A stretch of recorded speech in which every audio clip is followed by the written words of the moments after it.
Hong Kong sa tapat tayo ng Sheraton Hotel at saka ito pong harap ko po ay Peninsula, Hotel Peninsula. Tapos sa likod ko po yung Sheraton Hotel. Tapos marami pong mga turista na mga nagdadaan dito, mga Pinoy. May mga ano po, may mga ano diyan sa likod, no? Okay. So masarap naman po yung ating tulog ngayon. Medyo maginaw po. Hindi po ako sanay na nagja-jacket sa labas. Pero super ginaw po rito. Ngayong araw, hindi ko alam kung anong degrees pero napakaginaw po ng kaya marami pa rin po ang paraot pa rito dito po sa kinalalagyan ko, no? Masarap pong maglakad-lakad. Saka kumain ako ng napasubo ako sa kinain ko, parang ang sarap dun sa no? Mga parang gotong Batangas. Panay laman tapos meron lang mami.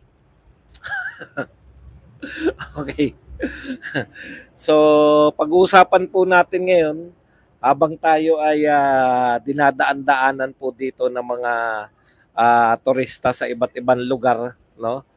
Pag-uusapan po natin ngayon, pumalag na po yung nagdisenyo ng tulay. Yung tulay po na bumagsak sa Isabela, parang kawawang-kawawa po siya parang sa kanya po ibinunton ang sisi, no? Sa pagbagsak po ng tulay, pumalag po ngayon. Kapapasok-pasok pa lang, wala pa pong isang oras, minuto pa lang po ang pumasok po itong nasabing engineer, no? Na nagdisenyo ng tulay. Pag-usapan din po natin, ito po pumalag po tong SMNI at nagtatanong po sa mga mamamayang Pilipino. Sinasabi kasi ayon sa ulat nitong pinagmamalaki po ng BBM administration na mas mababa daw po yung crime rate ngayon panahon ni BBM kaysa crime rate noong panahon ni Pangulong Duterte. At iba pa pong mga balita, pero bago yan, kung bago ka pa lang dito sa ating channel, mag-subscribe ka na. Dahil ito lang ang tanging channel na may kinikilingan, may pinapanigan, una sa balita, huli sa impormasyon, kaya ano pang hinihintay nyo? Pindot na. Okay, pag-usapan natin, no? Alam po ninyo, sa totoo lang, parang hindi po mabubuhay itong Marcos administration na ipagmalaki lang kung ano yung mga nagawa niya, no? Lagi pong kinukumpara yung sarili niya, no? Ito po sa crime rate, kayo po ba personally, no? Kayo po ang tatanungin ko. Mag-comment lang po kayo diyan. Kasi lagi pong pinagmamalaki mas mababa yung crime. Bago ko po ipaliwanag kung ano yung posible naman talagang mas mababa yung crime rate ngayon kaysa crime rate nung panahon ni Pangulong Duterte. Kasi ang kinukumpara po diyan yung unang 3 taon, unang 3 taon ni Pangulong Duterte, unang 3 taon ni BBM. Pero ang problema po kasi, no, magkaiba po yung trend. Magkaiba po yung trend ng krimen nung panahon ni Pangulong Duterte at panahon ni Marcos, at magkaiba po yung sinundan nila, no? Magkaiba po yung crime rate ng sinundan ni Pangulong Duterte at panahon ni Pangulong Marcos. Okay. Pag-usapan po natin yan. Halimbawa po, alam naman po natin na kasi wala nagko-comment Kayo po, personally, ano po ang pakiramdam nyo? Talagang mas malala ang krimen nung panahon ni Pangulong Duterte kaysa sa panahon ni Pangulong Marcos? O, di po ba? Malaki pong epekto niyan yung pagre-report po ng krimen, di ba? Kasi minsan, dahil wala naman sa tingin nating wala naman tayong mahihita kung ire-report natin yung mga krimen natin, nililihim na lang. o underreporting. Hindi ko po sinasabing ganyan ang sitwasyon. Pero posibilidad, may malaki po yung posibilidad. Kaya importante po rito yung pakiramdam ng mga tao mismo, no? Kasi kung panloloko lang po yung ginagawa sa atin na masaya tayo dapat dahil mas mababa yung krimen ngayon kaysa nung panahon ni Pangulong Duterte. Paliwanag lang po natin ang comparison po nila, yung first 3 years, no? Pag first 3 years po, tandaan po ninyo, galing tayo kay Pinoy. 2.5 po ron yung krimen na 2.5 po yung krimen nung panahon ni Pinoy na galing po sa mga droga. Lagana po yung droga nung panahon ni Pinoy. Doon po nanggaling, marami pong masasamang tao, marami pong mga durugista, marami pong mga lumalabag sa batas nung panahon ni Pinoy. Kaya pagdating po ni Duterte, mataas po talaga yung crime rate. Bakit po? Yung crime rate po may kinalaman niya sa drug addiction, di ba? Yung droga po equals crime. Alam na alam po natin 'yan, no? O ngayon, unfair po kung ikukumpara kay Pangulong Duterte kasi talagang ang dami pa pong krimen ng mga first 3 years ni Pangulong Duterte. Kasi ngayon pa lang siya magsisimula. Ibig sabihin yung minana niya, nagmana siya ng sangkatutak na adiksyonist, nagmana siya ng sangkatutak na krimen. Natural alangan namang pag-upo ni Duterte, wala na kagad krimen. Trinabaho niya hanggang sa bumaba yung krimen. Pagbaba ni Duterte, mababa na rin po yung krimen. Nakuha po ninyo, kumbaga nagmana si Duterte ng problema, samantalang ang pinamana niya naman kay BBM, pinamanahan niya naman si BBM ng relatively ay tahimik na Pilipinas. Mas makonti yung krimen. Kaya po, ano po yan yung kumbaga nagmana ka ng konting krimen. Kaya yung mga first 3 years mo, reflective po yun. Kasi, asan yung mga addictionist? Asan yung, ang dami, sabi nga, sa official record, 6,000 yung napatay. It's either mga drug lords, drug pushers, o drug addicts po yan, no? Tandaan po natin, drugs equals, may malaki po yung kaugnayan ng droga sa kriminalidad. Kaya po ang minana ni BBM, relatively, konting krimen, konting drug addict, at asan ka nakakita, no? Ang minana ni BBM, wala po. Ako, siguro 95% sigurado ko kasi hindi lang ako nag-aaral. Wala lang akong chance kasi wala naman tayong time. Wala namang gustong mag-aral. 95% masasabi ko po, no? Masasabi ko po 95% sa panahon ni Pangulong Duterte, wala pong bagong naging addict. 'Di ba? Kasi kung matino ka, putya, panahon ni Pinoy hindi ka addict. Puta, panahon ni Duterte kinakatay yung mga addictionist Mag-addict kaya ako ngayon? Imposible, 'di ba? Imposible pong magsisimula ka maging addict sa panahon ni Duterte. Napakalaking bagay po noon na walang halos naging bagong addict. Ibig sabihin, kung may addict, dati ng addict yan. Pero yung minana ni Marcos, walang bagong addict. Kung matino ka, hindi ka mag-addict. Hindi ka magsisimula mag-addict sa panahon ni Duterte. So, lesser crime, konting addiction is lesser crime. Ngayon, ano po ang trend ngayon? Kahit hindi po ko tumingin ng mga statistics kasi minsan wala na akong tiwala sa statistics, wala na akong tiwala sa survey. Bakit?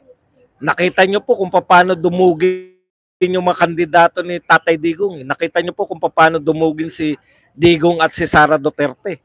Kahit saan sila magpunta. Nakita nyo po halos walang dumudumog, no? Kung meron pong nag-approach o nakikipagkamay kay BBM, halos wala po. Tapos, yung mga senador ni BBM, yun pa rin po ang nangunguna. Kaya, sa akin, baliwala na yung statistics, yung natural. Kayo po ang magpapasya. Ngayon, eto po sa tingin ko, pataas ang krimen ngayon dahil sa mga dyaryo, sa mga media mismo. Huwag na yung sa amin sa ating social media dahil di nyo naman kami pinaniniwalaan ng presidente at ng mga mambabatas. Yung media na lang mismo, yung balita mismo ng mainstream media, hindi po pwedeng maikaila na lumalaganap na naman po, lalo na po yung crime na dulot po ng mga durugista. Ayan, kaya sa tingin ko, kay Duterte, mataas yung minana niyang krimen, napababa niya. Samantalang si Marcos, mababa yung krimen na namana niya, kaya first 2 years, papaakyat pa lang. Kaya ang tunay na sukatan po dyan, after 6 years ni Pangulong Duterte, ilan na yung crime rate, at after 6 years ni Marcos, ilan yung crime rate. Yun po para hindi po fair. Oh? Kasi po pag first 3 years, sabi nga sa inyo, mataas yung krimen, binababa ni Duterte. Kay Marcos, mababa yung krimen, tumataas naman. Mas gusto ko na po yung nagmana ng mataas na krimen at napababa kaysa nagmana ng mababang krimen at tumataas. Oh, anytime. Anytime doon po ako kay Pangulong Duterte na nagmana ng mataas na krimen, pinababa, kaysa nagmana ng mababang krimen na unti-unting tumataas kahit hindi gaanong nare-report yung ibang mga krimen. Okay, punta na po tayo rito sa alam mo, sabi ko na hindi po pwede na hindi pumalag, no? Hindi po pwedeng hindi pumalag. Ito pong si yung nagdisenyo ng bridge. Kasi sa kanya yung sisi. At natuklasan po natin na ito palang bridge na to ay dinisenyo niya ayon po sa bridge. Maganda yung paliwanag ng mama Tama nga naman. Engineer to mga to. Alam niyo po yung engineer. Mga scientists. Nagbabase po yan sa mga numero. Hindi po yan nagbabase sa pananaw ng tao, pure science po yung pinagbabasehan yan. Mathematics po. Mathematics po ang pinagbabatayan. No? Maganda yung paliwanag nitong nagdisenyo. Sabi niya originally, ito ay dinisenyo niya late 90s. No? Hindi, siyempre napapalingon sa dami na nagdadaan na turista, napapalingon di ba? Wala naman pong problema na bakit ako napapalingon. Minsan kasi tinititigan ko parang ang ganda na register Okay. Nagsisisihan daw tayo ngayon. Sabi ni Pacifico Hernandez, nagsisisihan kami. Sino po ang sinisi kong Duterte?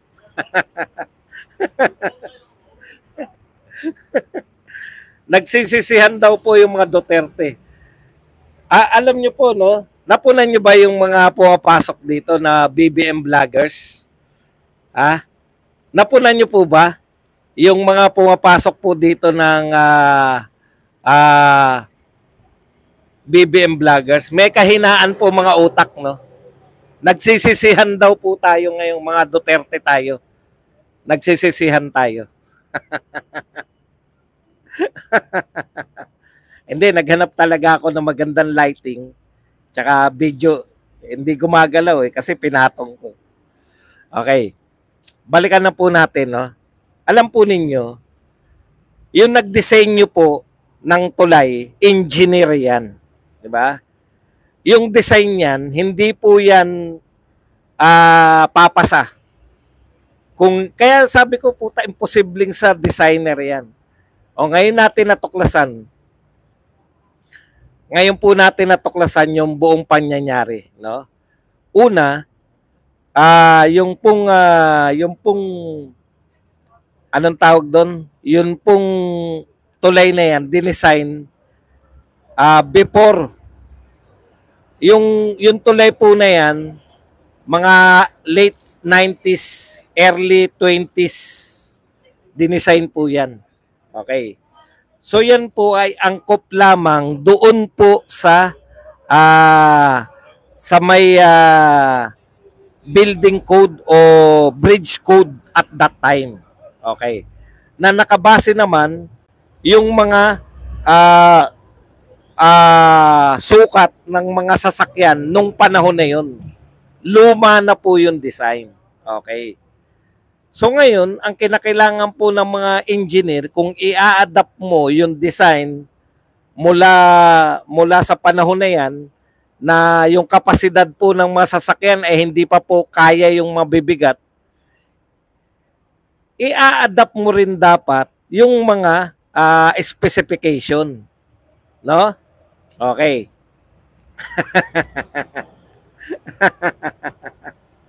Si Aristides, o nga, tulay ni Pinoy, tao lang bumabagsak eh.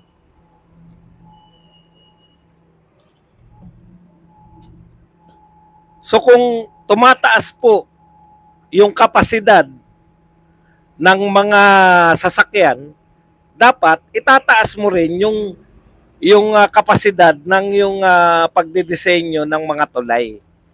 So yung tulay na yan nakadesenyo sa mga sasakyan nung panahon niya. Okay. Kaya lang, ito po ang problema. Originally, 8 arko lang daw yan. Tapos, nadagdagan. Okay. Makinig lang po kayo, no? Makinig lang po tayo para maunawaan natin from the designer's point of view. Okay? From the designer's point of view po. So, kung original po yan, 8 lang yung arc.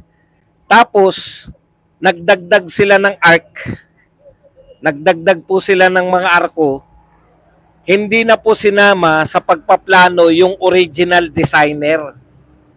Alam niyo po yun, yung original na nag-design, hindi na nila isinama nung pinalalaki nila yung tulay.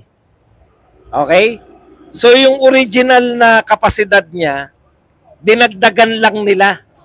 Hindi sila nag-upgrade ng mga pampalakas sa tulay. Kung ang tulay na yan ay para lang dun, sa dinesign niya. Di ba? Nag-upgrade sila ng pinahaba nila, maaring pinalaki nila. Yun yung pinupunto na nag-design eh. Dapat, hindi niya naman sinabi na dapat kasama siya. Pero yun yung pinahiwatig niya. Alam mo, Hernandez, wala akong pakialam. Amo mo yung bumagsak yung tulay. Pinapaliwanag ko sa iyo yung nag-design, point of view na nag-design. Okay. Correct. Hindi. Correct. Ang sinasabi ko, yung original na design, halimbawa, pangkontian lang. Alam niyo yung pangkontian lang? Ito ay para sa halimbawa, light vehicle lang. Tapos, dinagdagan nila. Siyempre, katwiran po ito na nag-design. Wala tayong pakialam dito. No? Wala tayong pakialam dito. Nilalatag lang natin. Kasi kawawa eh. Siya yung sinisisi. Ang sinasabi niya, nung pinalaki nila yung tulay, hindi na ako kasama sa nag-design. Natural, dapat tataasan mo yung design ng tulay kung nilalakihan mo. Alam niyo yung ibig ko sabihin? So, pwede talaga. Pero hindi dapat dun sisihin. Sabi nung nag-design. Okay, ikalawa. Para pagbigyan natin si Pacifico Hernandez. Alam mo, Pacifico Hernandez, dyan ako papunta sa iyo eh.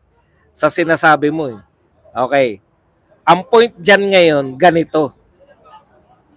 Nagre-react siya, no?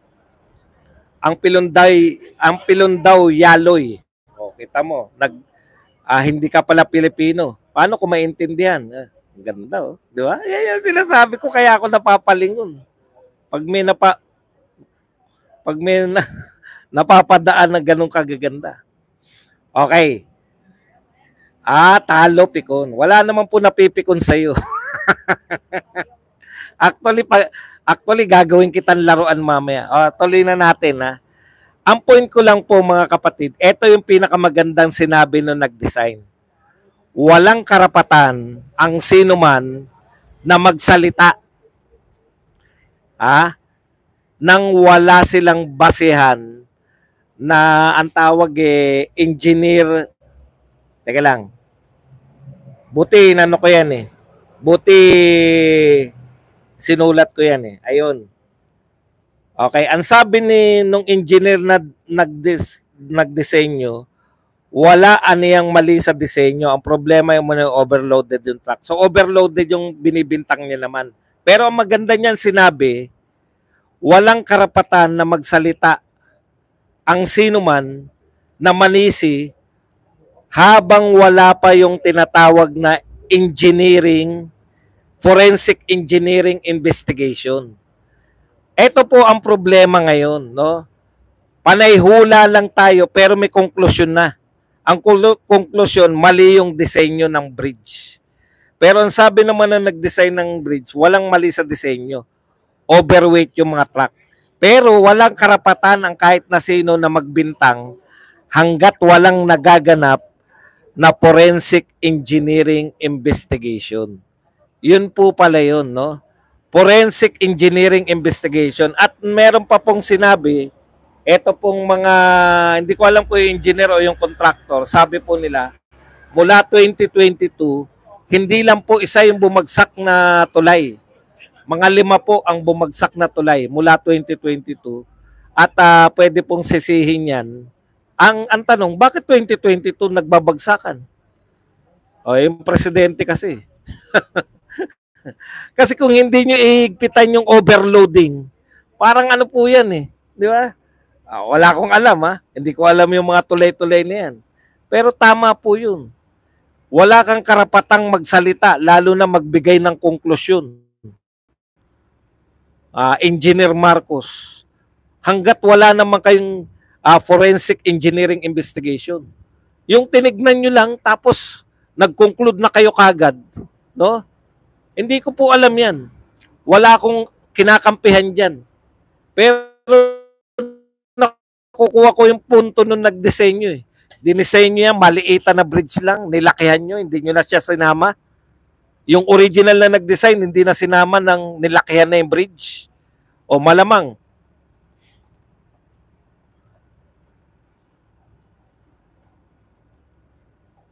Di ba? Malamang, magkakaproblema talaga sa disenyo. Kasi, nilakihan ninyo mula sa original. Ikalawa, yung overloading. Ayun po nagsasabi yung ano, may sinasabi siya, kung ang capacity ng tulay, katulad po nito, times 4. Times 4 nung bumagsak na truck, yung capacity ng tulay. Ibig sabihin, alam niya yung capacity ng tulay, siya nag-design eh. Pero bakit aabot dun sa times 4 yung bigat, no? Paano mangyayari yun kung may mga tulay po tayo na mayroon pong mga capacity lang? Dapat yung gobyerno meron po siyang paraan para malaman na yung dadaan na truck ay hindi po ron aabot dun sa maximum capacity niya. Kasi ang sinabi niya, times 2 okay lang. 'Di ba? Kasi ginawa yun two-way. So kung pareho kayong maximum capacity, dalawa kayong sabay, maximum capacity, kaya ng tulay. Dinisenyo yun para sa ganun eh. Pero yung isang bus ay yung isang truck ay times 4 kagad yung bigat ng isang truck. At ayon sa mga ulat ngayon, ang dami pong dumaan na truck na naka-convoy pa. Yari talaga. Okay. Pero ngayon, ang tanong, bakit may konklusyon kagad si Engineer Marcos sa nangyaring pagbagsak ng tulay, samantalang ang dapat daw muna, ayon sa mga inhinyero, ay magkaroon ng forensic engineering investigation. So mas marunong pa po. Talagang napakahusay po ng ating Pangulo. Mas marunong pa po siya sa mga investigasyon. Tinignan lang siguro napatid. Aba, design flaws.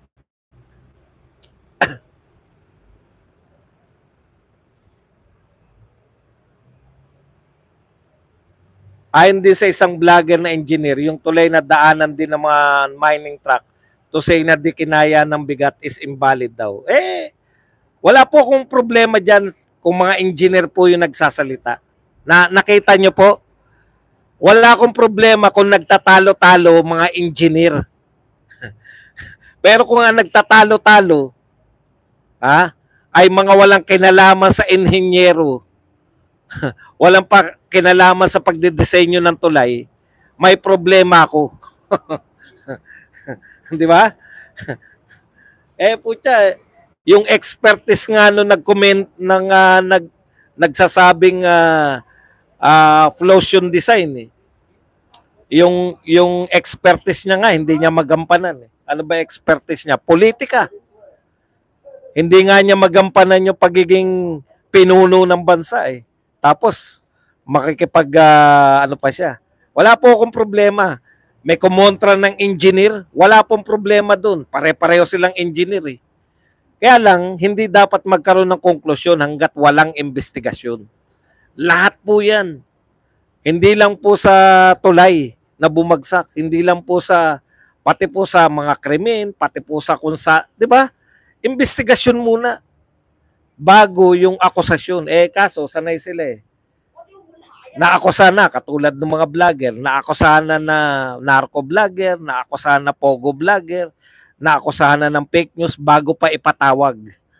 Alam niyo yung ibig, bago pa marinig yung boses nila, may akusasyon na. Ganun po Yan talaga yan Ito pong formula nitong present administration, iligtas ang sarili sa lahat ng pagkakamali. Iligtas ang sarili sa lahat ng mga kapalpakan. Biruin nyo, Department of Agriculture, hindi malutas yung pagtaas ng presyo ng bigas. Alam nyo kung ano-ano yung mga proyekto nyo Simple lang, ang gusto ng tao, ibaba nyo yung presyo ng bigas. Tapos. Wala nang iba. Magiging matagumpay ka ng Department of Agriculture. Ang dami nyong alam Tapos kalaunan, sasabihin bigla, kasalanan to ni Duterte. Dilusot na kay lahat dahil kasalanan ni Duterte. Puta, kasalanan pala ni Duterte. Palutas nyo kung di nyo kayang lutasin.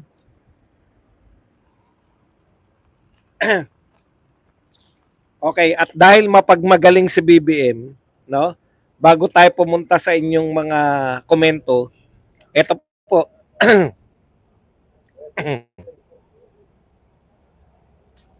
Dito naman tayo kay Tingog Party List, Representative Jude Asidre.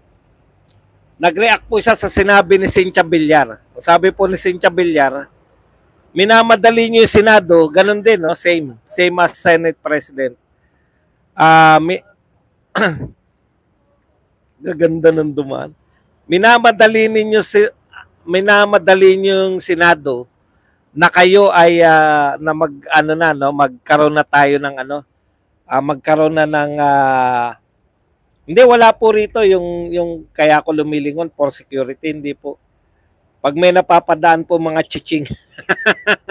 Yung nakikita nyo yung mga sa mata nyo, sa mga kabilang mata nyo na may paparating na chiching o may dumaan na chiching. Siyempre, appreciative tayo sa beauty. Yun lang ang problema natin. Marami tayong distraction. Okay, anyway, salamat naman. May nagpakape rin. Thank you very much kay Miss Lay. Hello, Kuya Buds. Hello rin sa iyo, Miss Lay. Kala ko hindi na uso rito sa Hong Kong yung pakape. Okay. Nasa na tayo? Sinasagot ni Asidre na ang sabi, bakit hindi nyo minadali yung pagpapasa? Di ba? Nagpatumpik-tumpik kayo ng ilang buwan tapos nung pinasa nyo, gusto nyong madaliin. Sabi naman ni Asidre, hindi raw sila nagmamadali kasi pagmamadali daw yung ginawa nila. Pagmamadali yung ginawa nila kasi nga imbes na inisa-isa nila na isa lang, inano na lang daw yung pinag-isa na lang daw doon sa ika-4 para mabilis na pipirmahan. Di ba? Hindi ka ba mapapatingin man lang? Pag mga ganun ka Pag mga ganun kagaganda yung mga dumada. Ang gaganda. Okay. Tsaka walang Pinoy, no? Wala na. Kahit mga turistang Pinoy, walang dumadaan. Okay. Sabihin natin, no? Kasalanan nyo eh. Hindi nyo minadali yung sarili ninyo. Tapos, mamadali nyo yung Senado. Parang ganun po yung contention. Ganun po yung debate ngayon ng mga senador tsaka mga congressman, eh, di ba? Sino yung nagde-delay? Eh, hindi naman nila dinelay. Halimbawa, pinasa nila yan noong December. Wala pong dahilan si Chis Escudero at sino mang senador na sabihin na, teka lang muna, di ba? Eh, hindi eh. Pinatagal ninyo eh. Ngayon, yung katwiran nila na hindi naman daw dapat madaliin yung pagano. O, kita nyo, kayo nga nangangatwiran ng ganun. Eh, diyan din po yung katwiran ng mga senador. Hindi rin dapat minamadali, lalo na yung impeachment. Sila po ay tatay yung mga judge. Hurado sila. Kinakailangan nilang ayusin maigi. Okay. Iba po yung manyakis sa appreciative sa beauty. Ang manyakis po, yung may gagawin ka. Wala po sa akin problema yan, no? Kasi ang tanda ko ba naman, wala naman talaga akong minanyak. Sana walang pumalag na mga namanyak ni Badong. Okay, eto na lang po. So, sa pangwawakas po natin, dahil nga po napakahusay ni Marcos, no? Napakahusay po. Hindi ako, alam ko naman biro lang yan ang pagsasabi nyo na yan, no? Okay. Kita nyo naman, no? Ay, hindi pala to. Sana ba to? Sa ating huling topic, na maliit na topic, nawala ako. Ito po, mayroon pong gustong lutasin ng ating Pangulo. Ayan, no?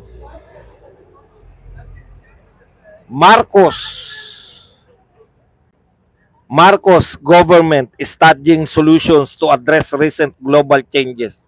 Antindi ni Marcos, no? Sa tindi po ng talino ni BBM, no? Napakatalino po niya. Ngayon po, ang balak ng lutasin ni BBM, hindi lang po problema ng Pilipinas. Problema na ng buong mundo. Putang tindi mo, BBM. Bilib na bilib ako sa iyo. Kaya papalakpakan na naman yung mga BBM vloggers, BBM. Buong mundo, makikipag-usap daw siya kay Donald Trump. Nok ng pupa na. Ibang klase ka talaga. Ibang klase ka talaga. Buong mundo na. Buong mundo. Global changes. Tindi mo. Kaya kinakailangan niya makausap si Donald Trump. Baka siguro magsasuggest siya na eto ang gagawin natin sa buong mundo. Pucha, bilib na bilib. Nakakabilib ang presidente ng Pilipinas. Okay. Yan lang po ang ating topic. Ngayon, alam ko po na kayo ay gustong-gusto nyo na magtanong, gustong-gusto nyo na pong magbigay ng reaksyon. Ngayon na po yun, yung panahon. Ngayon. Thank you very much muna kay Noel Abalos na nagbigay sa atin ng 125 pesos. Alam niyo po, medyo masigla tayo ngayon kasi nakatulog tayo ng masagana. Ang sarap po ng tulog natin. Yung tulog po na pagod ka, napakasarap po. Tapos ano po, malamig. Ang sarap maglakad, no? Kaya dami po naglalakad. Napupunan nyo ba? Medyo malamig po. Ngayon lang po ako hindi pinagpawisan. Hindi, tiniwis ko lang. Kasi may mga global pa. Lapit mo ulo mo. Para mamasahe kita, boss. Masahe natin. Okay. Pilipinas nga, di kaya global. Kagaguhan, di nga matindihan yung salita niya kapag nag-i-speech. Kaya energetic, boss, daming chiching. Di naman. Talaga naman dito, magaganda rito. Bakit walang inaresto sa pagbagsak ng tulay? Wala pa nga pong investigasyon. Dito kasi, sa gobyernong ito, bago mag-investigasyon, magkukonklusyon, may konklusyon na, tapos iaayon nyo na lang yung investigasyon ayon sa konklusyon. Halimbawa, sinabi design flaws. Dapat ang lumabas sa investigasyon, yung design flaws ang may kasalanan. Yung pagkakamali ng disenyo. Kasi po, minsan napapalingon ako, maingay, nagsasalitaan sila. Baka ako may komosyon. Kasi iba yung salita eh. Tinitignan ko rin, katulad nun. Sisi muna, correct. Manisi muna, tapos babalikan na lang nila yung investigasyon. Halimbawa po, anong uri ng investigasyon yan? Meron na kagad konklusyon na may anomalya sa confidential fund. Maghanap sila ngayon ng anomalya. Kaya nakikita nila piatos. Yun po yun. Kinakailangan nila makahanap ng anomalya eh. Kasi naibintang na nila eh. Ganyan po yung formula ng ngayon. Manisi, no? Maghugas ng kamay, manisi. Katulad po noon, mukhang may komosyon sila. Isang grupo no.